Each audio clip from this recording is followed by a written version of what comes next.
જૂનાગઢના ward number 3ના ભાજપના corporator Abbas Qureshi સહિત 4 વ્યક્તિઓ સામે ગુસ્સી ટોક હેઠળ ગુનો નોંધાયો છે। છેલ્લા 10 દિવસથી આ સંગઠિત ટોળકી દ્વારા ખૂનની કોશિશ, ખંડણી, મિલકત પચાવી પાડવી, હથિયાર દ્વારા જાનથી મારી નાખવાની ધમકી અને સાયબર ફ્રોડ સહિત 28થી વધુ ગંભીર ગુનાઓ આચરવામાં આવ્યા હોવાનું સામે આવ્યું। અબ્બાસ કુરેશી, તેના ભાઈ અસલમ કુરેશી તેમજ કરીમ સીડા અને શાહબાજ કુરેશી વિરુદ્ધ આ ફરિયાદ નોંધવામાં આવી છે। अलग अलग गुना हेठळ आ फरियाद नोंधवामां आवी छे अने वधु कार्यवाही पण हाथ धरवामां आवी छे। जूनागढ़मां वोर्ड नंबर 3 भाजपना कोर्पोरेटर छे अब्बास कुरेशी जेने सहित 4 व्यक्तिओ विरुद्ध गुस्सी टोक हेठळ गुनो नोंधवामां आव्यो। छेल्ला 10 वर्षथी आ संगठित टोळकी जे अलग अलग गुना आचरती हती, जेमां खूननी कोशिश, खंडणी, मिलकत पचावी पाडवी सहितना गुनाओ सामेल छे। हथियार द्वारा जानथी मारी नाखवानी धमकी सहितना गुनाओ पण सामेल छे अने सायबर फ्रोड पण आचरवामां આવ્યો હતો। आ सहित 28થી વધુ ગુનાઓ આચરવામાં આવ્યો હોવાનું સામે આવ્યું છે।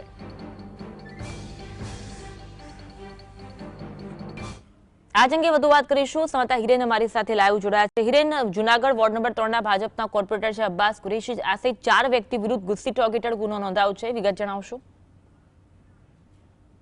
ચોક્કસ જણાવી દઉં કે અબ્બાસ કુરેશી છેલ્લા 2 ટર્મથી મહાનગરપાલિકાના વોર્ડ નંબર 3ના નગરસેવક તરીકે ભાજપમાંથી બિનહરીફ ચૂંટાઈ રહ્યા છે અને અબ્બાસ કુરેશી, તેમનો સગો ભાઈ એટલે અસલમ કુરેશી અને તેમના સાગરીતો દ્વારા ગંભીર ગુનાઓ આચરવામાં આવી રહ્યા છે। છેલ્લા ઘણા સમયથી આ ટોળકી દ્વારા સંગઠિત થઈ અને ખૂનની કોશિશ, પોલીસ પર હુમલો સહિતના અનેક ગંભીર ગુનાઓ આચરવામાં આવ્યા છે।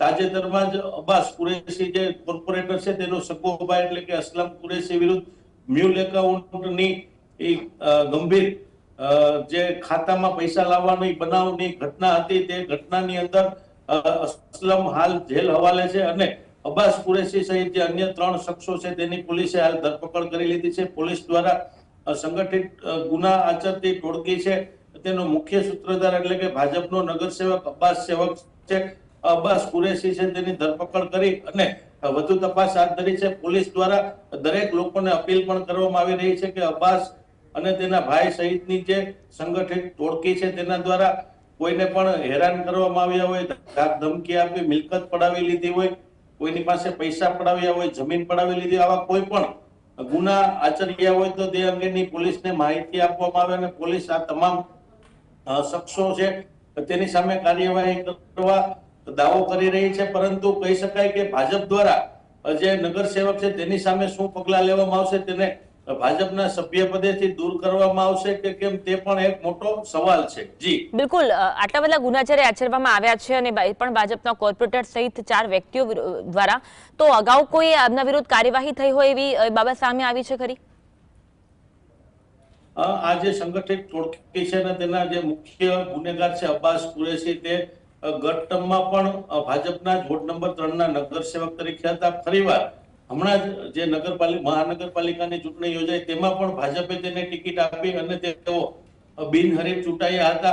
એટલે આમ કહી શકાય કે ભાજપ દ્વારા હજી તેની સામે કોઈ આવા ગંભીર ગુના આચરનાર શખ્સો સામે કોઈ શિક્ષાત્મક પગલાં લેવામાં આવ્યા નથી, પરંતુ પોલીસે આ સંગઠિત ટોળકી સામે ગુસ્સી ટોકનું શસ્ત્ર ઉગામ્યું છે। હવે ભાજપ સંગઠન છે તે તેના પર શું પગલાં લે છે તેને લઈ અનેક સવાલો ઉઠી રહ્યા છે। જી આભાર હિરેન, જોડાવા માટે।